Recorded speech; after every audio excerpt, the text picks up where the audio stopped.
नमस्कार। औद्योगिक प्रशिक्षण संस्थानों के व्यवसाय, रेफ्रिजरेशन और एयर कंडीशनर के विषय टेट थ्योरी की पाठचर्या में अंकित प्रसंग एवापोरेटर पर आज मैं आपको प्रशिक्षण प्रदान करूंगा। आइए देखते हैं आज का प्रसंग एवापोरेटर।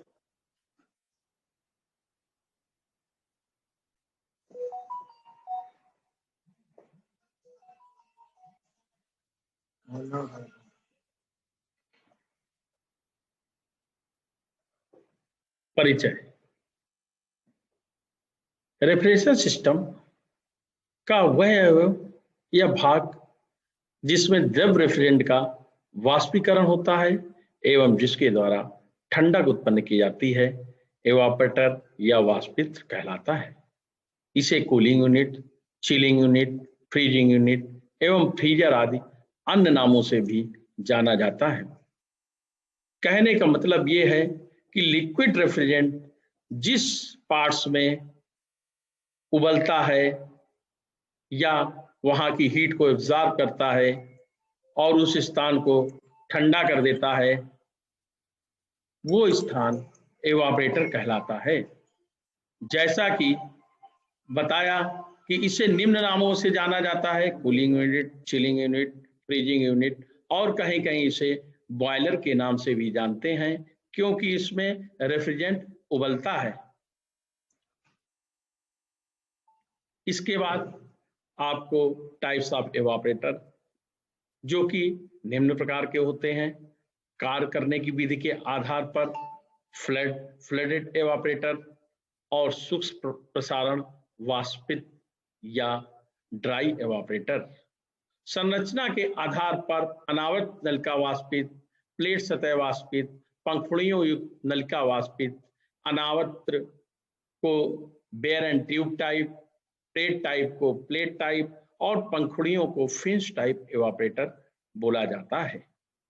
अगला ऊष्मा स्थानांतरण माध्यम के आधार पर प्राकृतिक नेचुरल संवहन और मैकेनिकल या प्रणोदित संवहन।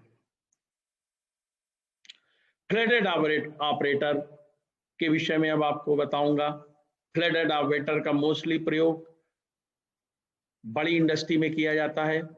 जैसा कि इस प्रकार के एवापोरेटर में ऊष्मा अनांतरण नलिकाएं सदैव द्रव रेफ्रिजरेंट से भरी रहती हैं। इसका मतलब है कि इसमें हमेशा लिक्विड रेफ्रिजरेंट भरा रहता है तथा लिक्विड रेफ्रिजरेंट का नियत स्तर बनाए रखने के लिए फ्लोट वाल्व लगा होता है। फ्लोट वाल्व लगा होता है ठीक उसी प्रकार जैसे कि पानी की टंकियों में पानी का लेवल कम ना हो, उसको कंट्रोल करने के लिए फ्लोट वाल्व लगा होता है, वैसे ही इसमें लिक्विड रेफ्रिजरेंट के लेवल को बनाए रखने के लिए फ्लोट वाल्व का प्रयोग किया जाता है। वाष्पित की सभी ऊष्मा स्थानांतरण नलिकाएं इस तल से नीचे रहती हैं, जिसमें द्रव रेफ्रिजरेंट प्रवाहित होता है, जो इन नलिकाओं के चारों ओर से ऊष्मा ग्रहण करके वाष्पित होता है।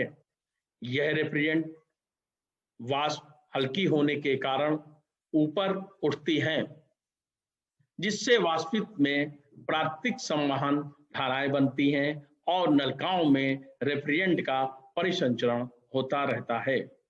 जैसा कि आपको इस चित्र में दिखाया गया है, इसमें देखिए आपको दिखाया गया है लिक्विड स्टैटिक हेड।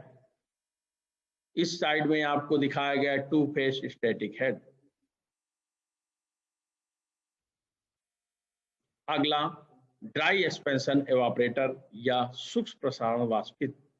इन एवापोरेटर में एक प्रसारण वाल्व द्वारा संघित में आने वाले लिक्विड रेफ्रिजरेंट को वाष्पित नलिकाओं से गुजारा जाता है। नलिकाओं में प्रवाहित होते समय रेफ्रिजरेंट धीरे धीरे चारों ओर से ऊष्मा प्राप्त कर वाष्प में परिवर्तित हो जाता है। प्रायः वाष्पित नलिका में रेफ्रिजरेंट प्रवाहित होते समय संपीडक में पहुंचने से पहले ही पूर्ण रूप से वाष्प में बदल जाता है। क्योंकि हमारे यहाँ ज्यादातर मैकेनिकल रेफ्रिजरेशन सिस्टम का प्रयोग होता है और उसमें हमेशा आपको वेपर कंप्रेशन रेफ्रिजरेशन सिस्टम में कंप्रेसर को जो रेफ्रिजरेंट चाहिए होता है वो वेपर में ही चाहिए होता है, तथा वाष्पित नलिका के शेष भाग में यह अति तप्त होता है। इस कारण इस वाष्पित में नलिकाओं की पूरी लंबाई में रेफ्रिजरेंट द्रव रूप में नहीं रहता, इसलिए इसे सूक्ष्म वाष्पित कहते हैं। इस वाष्पित में कम भार तथा रेफ्रिजरेंट की कम मात्रा की आवश्यकता होती है तथा इस प्रकार के एवापोरेटर्स का प्रयोग छोटी या मंझीली यूनिट्स में किया जाता है।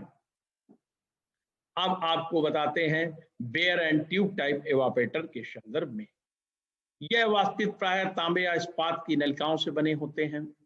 तांबे की नलिकाएं छोटे वाष्पित में प्रयोग की जाती हैं तथा रेफ्रिजरेंट के रूप में फ्रियान का प्रयोग किया जाता है तथा बड़े वाष्पित में इस्पात नलिकाएं प्रयोग की जाती हैं, जहां पर अमोनिया का प्रयोग किया जाता है, क्योंकि इसकी बनावट बहुत आसान होती है, जिससे इसको फ्रास्ट करना तथा समय समय पर इसकी सफाई करना बहुत आसान होता है।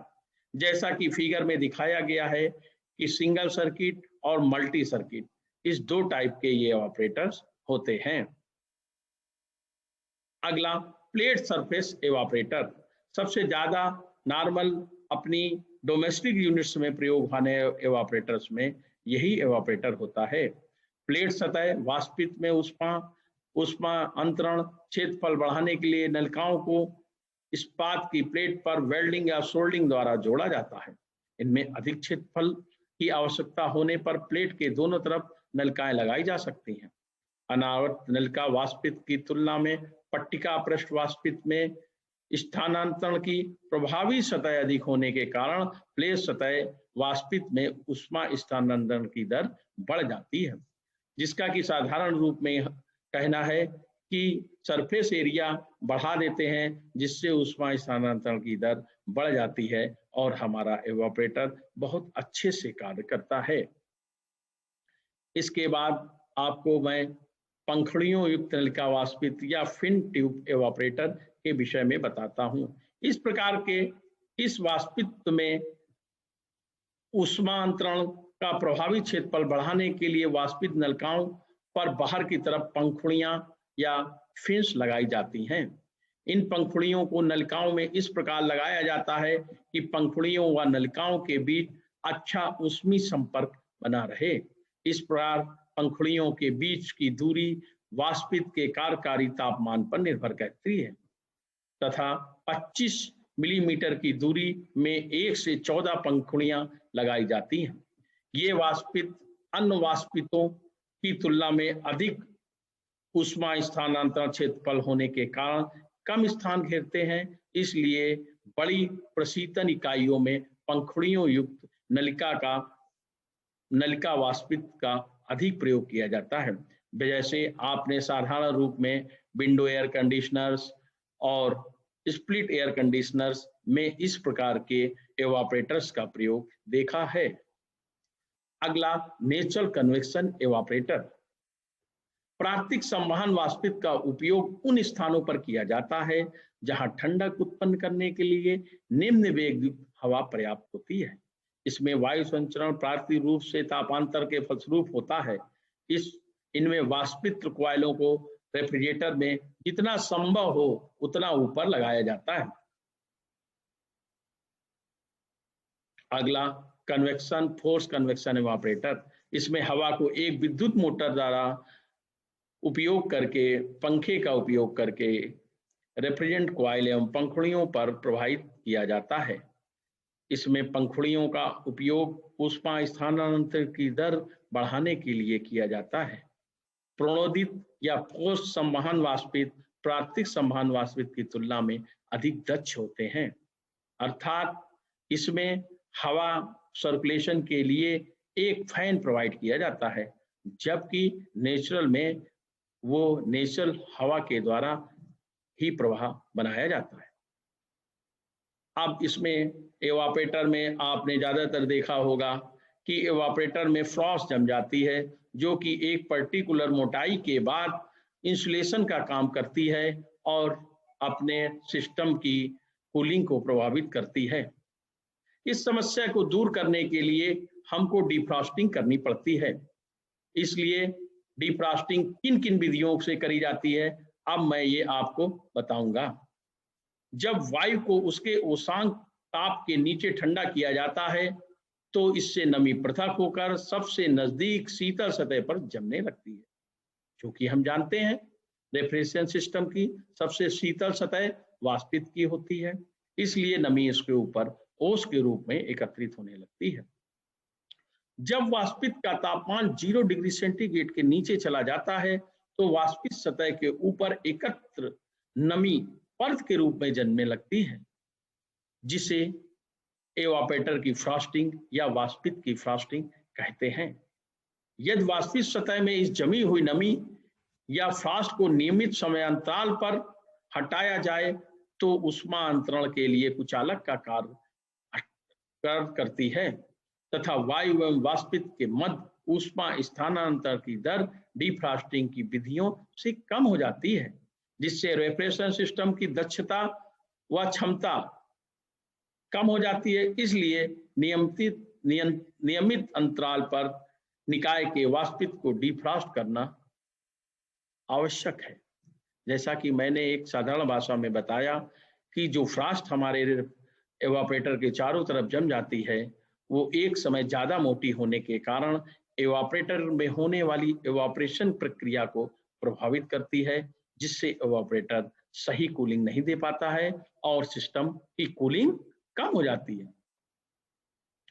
इस प्रकार अब मैं आपको डिफ्रॉस्टिंग की प्रमुख विधियों के विषय में बताऊंगा। सबसे पहले मैनुअल डिफ्रॉस्टिंग मेथड। इसमें एक वाल्व दिया होता है जिसके थ्रू डिफ्रॉस्टिंग कराई जाती है। जैसे बड़े बड़े कारखानों में भी ऐसा किया जाता है। एक ऑटोमेटिक डिफ्रॉस्टिंग, इस सिस्टम में आप थर्मोस्टेट का प्रयोग करते हैं।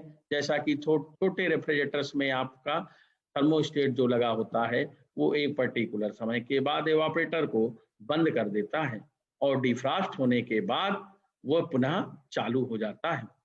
वाटर डिफ्रॉस्टिंग, जैसा कि आपने देखा होगा कि बड़ी बड़ी प्लांट्स में एफसीयूज लगे रहते हैं जिसमें कि फ्रॉस्टिंग बहुत ज्यादा जमने के बाद ऊपर स्प्रे के थ्रू हॉट वाटर डाला जाता है, जिससे कि वो कॉइल डिफ्रॉस्ट होती हैं और सही से वर्क करना प्रारंभ कर देती हैं। और अगली विधि है रिवर्स साइकिल डिफ्रॉस्टिंग मेथड। इस रिवर्स साइकिल डिफ्रॉस्टिंग मेथड का प्रयोग आपने सिंपल देखा होगा कि अपने एयर राउंड जो एयर कंडीशनर्स होते हैं उसमें हॉट एंड कूलिंग दोनों मोड होते हैं। इस सिस्टम में एक रिवर्स वाल्व लगा होता है जिसको समय समय पर प्रयोग करके उसकी साइकिल को चेंज करते हैं और इस साइकिल में चेंज होने पर थोड़ी देर के लिए एवापोरेटर कंडेंसर और कंडेंसर एवापोरेटर के रूप में वर्क करता है, जिससे एवापोरेटर में गर्म हवा जाने लगती है या रेफ्रिजरेंट जाने लगता है तो उसमें जमी फ्रॉस्ट डिफ्रॉस्ट हो जाती है। अगला गर्म गैस डिफ्रॉस्टिंग सिस्टम या हॉट गैस डिफ्रॉस्टिंग मेथड। इस मेथड का प्रयोग ज्यादातर बड़े प्लांटों में किया जाता है, आइस प्लांट या अन्य प्लांटों में किया जाता है, जिससे कि उसमें लिक्विड आने की समस्या सिस्टम में ना रहे। इसमें एक बाईपास लाइन लगा दी जाती है जिसमें कि हल्का सा वाल्व लगाकर हल्का वाल्व क्रैक कर देते हैं, जिससे कि डिस्चार्ज लाइन की गर्म हवा डायरेक्ट एवापोरेटर के पहले लगा दी जाती है, जिससे कि एवापोरेटर को ये गर्म हवा प्रॉपर एक कम मात्रा में मिलती रहती है और इससे उसमें किसी भी प्रकार की फ्रॉस्टिंग का डर नहीं रहता है। अगला है electric defrosting method. Electric defrosting method में आपके एवापोरेटर कॉइल के पीछे एक इलेक्ट्रिक हीटर लगा दिया जाता है। जैसा कि आप लोगों ने फ्रॉस्ट फ्री रेफ्रिजरेटर में देखा होगा कि उसके पीछे एक कैलाड हीटर लगा दिया जाता है और एक चाल जैसा कि टाइमर के द्वारा नियंत्रित की जाती है। पर्टिकुलर समय के बाद सिस्टम थोड़ी देर के लिए फ्रॉस्टिंग मोड में जाता है और जब सिस्टम फ्रॉस्टिंग मोड में जाता है तो उस समय सिस्टम का हीटर काम करता है और वो हीटर जब काम करता है तो उसकी हीटर से निकलने वाली हीट से एवापोरेटर गर्म होता है और उसमें जमी एक्सेस फ्रॉस्ट डिफ्रॉस्ट हो जाती है और उसके बाद पुनः सिस्टम अपना पूर्व रूप में आ जाता है। अगला हीट एक्सचेंजर। हीट एक्सचेंजर का मतलब है हीट एक्सचेंज करने वाला। रेफ्रिजरेशन सिस्टम में उपयोग किया जाने वाला यह घटक जिसके द्वारा ऊष्मा का स्थानांतरण एक स्थान से दूसरे स्थान तक मूल ऊष्मा धारण किए हुए द्रव अथवा वाष्प रेफ्रिजरेंट के गुणों में परिवर्तन किए बिना होता है, ऊष्मा विनिमय या हीट एक्सचेंजर कहलाता है। दूसरे शब्दों में ऊष्मा विनिमय या हीट विनिमय या घटक वह घटक है जिसके द्वारा द्रव अथवा वाष्प रेफ्रिजरेंट का स्थानांतरण किए बिना उसकी ऊष्मा का स्थानांतरण किया जाता है, हीट एक्सचेंजर कहलाता है। प्राय कहने का विषय है हीट एक्सचेंजर का मतलब हीट एक्सचेंज करने वाला, लेने अथवा देने वाला।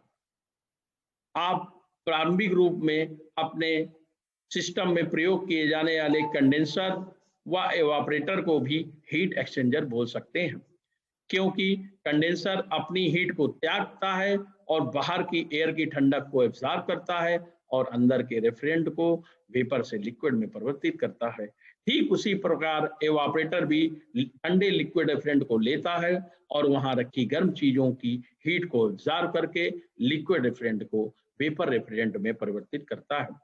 अतः इस प्रकार कहने में दोनों ही हीट एक्सचेंजर का वर्क करते हैं। मूल रूप से हीट एक्सचेंजर ऊष्मा का स्थानांतरण करता है, जैसे जैसे गर्म वाष्प रेफ्रिजरेंट की ऊष्मा ग्रहण कर ठंडा बनाना अथवा ठंडे द्रव या वाष्प रेफ्रिजरेंट को ऊष्मा देकर गर्म बनाना, जैसा कि मैंने आपको अभी एवापोरेटर और कंडेंसर का उदाहरण देकर बताया। रेफ्रिजरेटर एवं एयर कंडीशनर में ऊष्मा हीट एक्सचेंजर को वाष्पित के समीप लगाया जाता है तथा रेफ्रिजरेंट वाष्पित से निकलते समय प्रवेश करते समय दोनों बार ऊष्मा विनिमय से गुजरता है।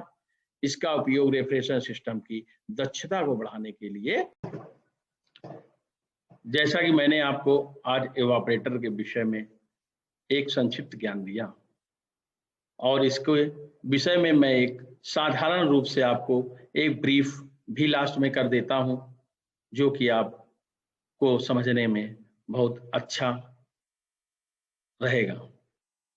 जैसा कि मैंने बताया एवापोरेटर, तो सिंपल भाषा में evaporator is the main parts of the refrigeration system, या एवापोरेटर रेफ्रिजरेशन सिस्टम का प्रमुख भाग है जहां पे लिक्विड एवापोरेटर का वेपराइजेशन होता है। क्योंकि अपने यहाँ मैकेनिकल रेफ्रिजरेशन सिस्टम में जो कूलिंग उत्पन्न की जाती है वो आपने जैसा कि पढ़ा होगा कि evaporation is the chief principle of cooling। Cooling का जो प्रमुख सिद्धांत है वो evaporation है। इसी के संदर्भ में मैं आपको flooded evaporator, dry expansion evaporator, bare tube evaporator, plate surface evaporator और फिंच टाइप एवापोरेटर के विषय में बताया है। जैसा कि फ्लडेड एवापोरेटर जो है, फ्लड मीन्स बाढ़। बाढ़ का मतलब जैसे बाढ़ में कहीं पानी भरा रहता है, वैसे ही इसमें इस एवापोरेटर में लिक्विड रेफ्रिजरेंट ऑलवेज फुलफिल रहता है। इस सिस्टम में जहां पर भी ये सिस्टम प्रयोग होता है, ये मुख्यतः कमर्शियल यूनिट्स में प्रयोग होता है, हैवी यूनिट्स में प्रयोग होता है। तो इसमें जहां भी फ्लडेड एवापोरेटर प्रयोग होते हैं, इसमें जो रेफ्रिजरेंट की मात्रा होती है वो अधिक होती है, इसलिए इन सिस्टम्स के साथ हमेशा रिसीवर का प्रयोग किया जाता है, क्योंकि जो भी एक्स्ट्रा रेफ्रिजरेंट होगा वो रिसीवर में स्टोर होता है और आवश्यकता अनुसार एक्सपेंशन के थ्रू एवापोरेटर्स को मिलता रहता है। इसलिए फ्लडेड एवापोरेटर जो होते हैं ये सबसे प्रभावशाली एवापोरेटर होते हैं और फ्लडेड एवापोरेटर के अंदर इसके लिक्विड रेफ्रिजरेंट के लेवल को बनाए रखने के लिए, जैसा मैंने आपको बताया कि फ्लोट वाल्व का प्रयोग किया जाता है। फ्लोट वाल्व प्रयोग के अनुसार उसमें लिक्विड रेफ्रिजरेंट की मात्रा को बनाए रखता है और आवश्यकता अनुसार कम व ज्यादा सप्लाई करता है। इसी तरह ठीक ड्राई एक्सपेंशन एवापोरेटर जो होते हैं, इसमें ड्राई एक्सपेंशन एवापोरेटर में मुख्यतः उतना ही रेफ्रिजरेंट होता है सिस्टम में जितनी जरूरत होती है, और इस टाइप के सिस्टम में ज्यादातर एक रिसीवर आपको नहीं मिलेंगे, और यह सिस्टम मध्यम या मंझोले उद्योगों या कूलिंग के लिए प्रयोग किए जाते हैं। इसमें प्रमुख रूप से बेयर ट्यूब एवापोरेटर है।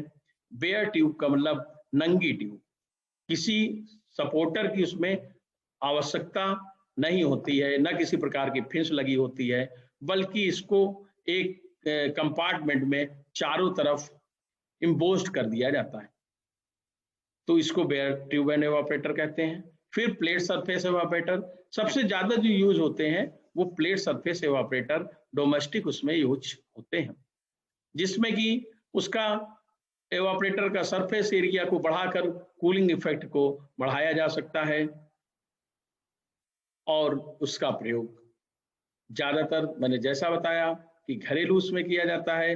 आपने देखा होगा कि आपके रेफ्रिजरेटर में, जो कि आप सिंपली सभी के घरों में होता है, उसमें प्लेट टाइप सरफेस एवापोरेटर ही लगा होता है। इसके बाद fins tube evaporator. Fins tube evaporator का प्रयोग ज्यादातर एयर कंडीशनर में किया जाता है, चाहे विंडो एयर कंडीशनर हो, स्प्लिट एयर कंडीशनर हो, कैसेट एयर कंडीशनर हो, या कोई भी पैकेज एयर कंडीशनर हो। ज्यादातर जिसमें भी एयर कूल्ड सिस्टम प्रयोग होता है वहां पर फिंस ट्यूब एवापोरेटर का प्रयोग किया जाता है। जैसा कि फिंस का भी काम होता है उसके सरफेस एरिया को बढ़ाना। सरफेस एरिया जितना ज्यादा बढ़ जाता है उतना कूलिंग इफेक्ट ज्यादा रहता है, और उतने ज्यादा एरिया में कूलिंग प्रभाव उत्पन्न होता है। इसी के क्रम में डिफ्रॉस्टिंग बताया, manual defrosting method, automatic defrosting method, hard gas bypass और automatic defrosting, hard gas bypass, काफी डिफ्रॉस्टिंग की विधियां हैं, जिसमें ऑटोमेटिक डिफ्रॉस्टिंग सिस्टम जो है वो मेन सिस्टम है आपका, जो कि जैसा कि घर के फ्रिज वगैरह में प्रयोग किया जाता है। उसमें क्या होता है, ऑटोमेटिक डिफ्रॉस्टिंग होती है, और आपको डिफ्रॉस्टिंग करने के लिए कोई विशेष नहीं करना होता है। इसमें डिफ्रॉस्टिंग के लिए थर्मोस्टेट ही आपका डिफ्रॉस्टिंग का काम करता है, और जो डिफ्रॉस्ट रेफ्रिजरेटर होते हैं उसमें ज्यादातर प्रयोग टाइमर का करते हैं, और टाइमर ही उसमें डिफ्रॉस्टिंग और कूलिंग को जनरेट करता है, और दोनों सिस्टम में चलता है। संदर्भ में मैं आपको बताना चाहूंगा कि मेरे द्वारा बताया गया जो भी चीज है वो रॉयल प्रकाशन की मैकेनिक आरएसी थ्योरी बुक से लिया गया है, जिसके की राइटर प्रीतम ठाकुर हैं। प्रीतम ठाकुर जी बहुत ही अच्छे राइटर हैं, और उन्होंने आईटीआई स्तर के बच्चों को बहुत ही उनके स्तर में आके समझाने का प्रयास किया है, और इनकी बुक्स आपके लिए काफी प्रभावशाली महसूस होगी। और ज्यादातर मैंने संदर्भ विकिपीडिया और गूगल से लिया है। धन्यवाद। जैसा कि आपको मैंने आज एवापोरेटर के विषय में पढ़ाया, यह प्रसंग आपके लिए भविष्य में बहुत मददगार साबित होगा। पुनः धन्यवाद।